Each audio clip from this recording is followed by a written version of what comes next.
Hey guys, how's everyone doing? I'm going to try to make this short. I don't really want to edit a big long video. Little Husqvarna 440, I had everything else caught up here as of now, so I decided to tear it down, do a little port work on it. And it made a daylight to dark difference in the way the saw acts and the way it pulls in wood. I'm just really tickled with the way it turned out. I can see myself using it more now. It already had a muffler mod. I'd done that a couple years ago. I bought this saw new, I guess going on 6 years ago now.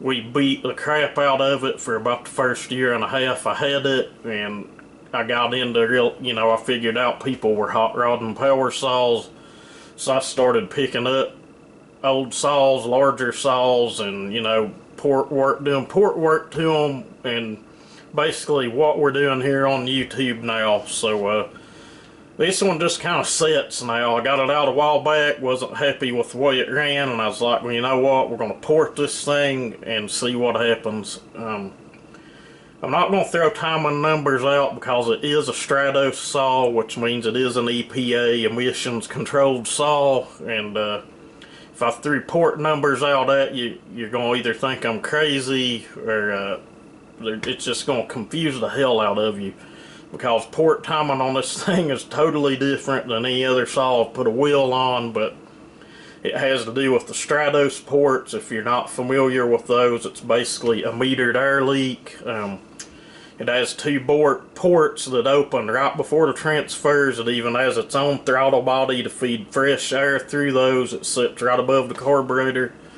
and basically it's meant just to clean up the air charge in the exhaust that's coming out of the saw. But you'll see a lot of people don't fool with them, or don't fool with having them ported like on your 372s. They'll just put an old school 372 top end on it, and I guess it makes a better running saw. But I kind of took those ports to my advantage on this and used them in the theory of my port work, and at the end of the day it turned out and worked great.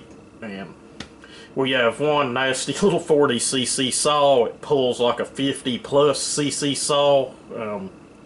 Just really happy with it. And that is an 18-inch bar and chain. If you're a naysayer and say a 40 shouldn't have an 18, well, I hate to tell you, but the saw came new with an 18 on it. The only difference is that's a new bar. I'd replace the other one, just looked rough and was starting to wear out. That is a full comp chisel bit chain. Those, the only difference, it's a lot more aggressive than what would have came on the saw, but it handles it really well now.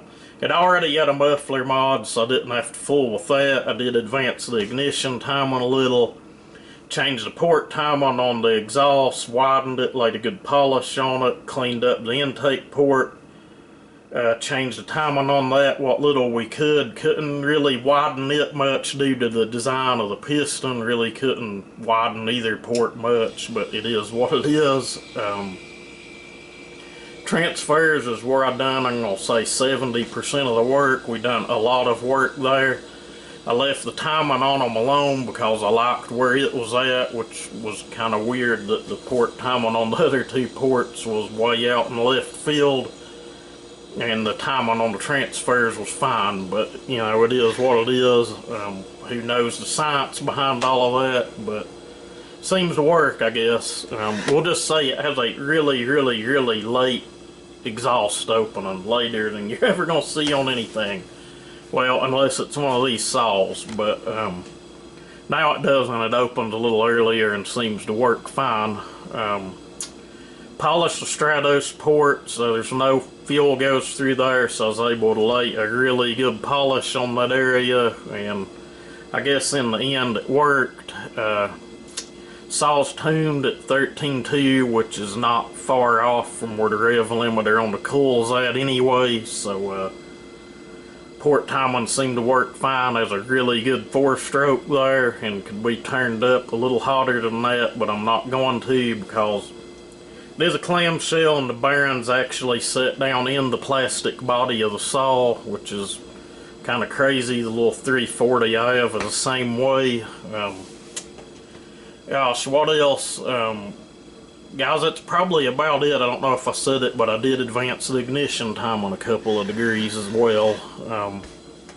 Really happy with how it turned out. I'm going to throw up some pics of the port work before, and then I've got a video clip of the port work after. And then at the very end, there's some the final test cuts I done with it. But anyway, with that said, I'm going to quit running my mouth. Thank you guys for watching everything you do. Hope you have a good day, and we'll play the rest of the video now.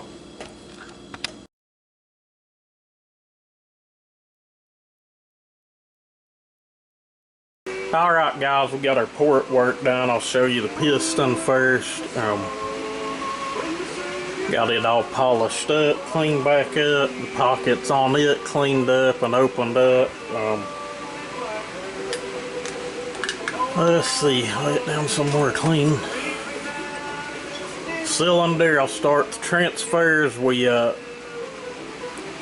lowered them down and went in and really opened those up and left a nice smooth finish, not polished but smooth. I don't really like leaving anything rough.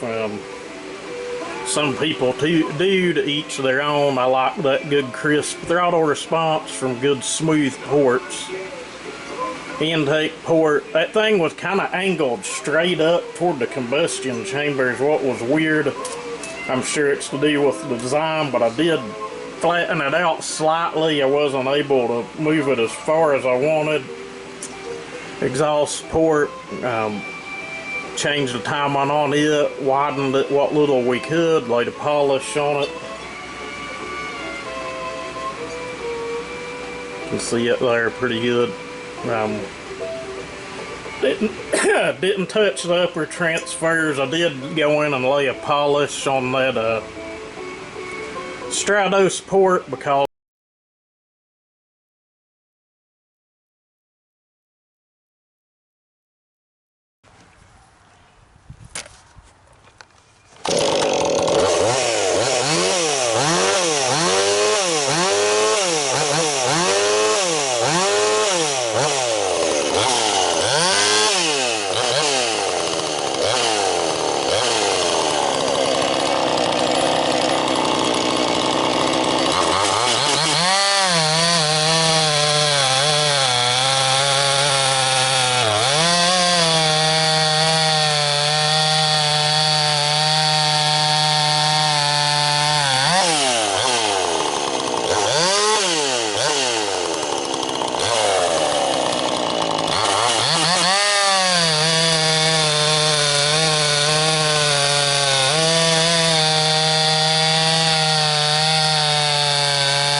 Little saw's a freak, guys.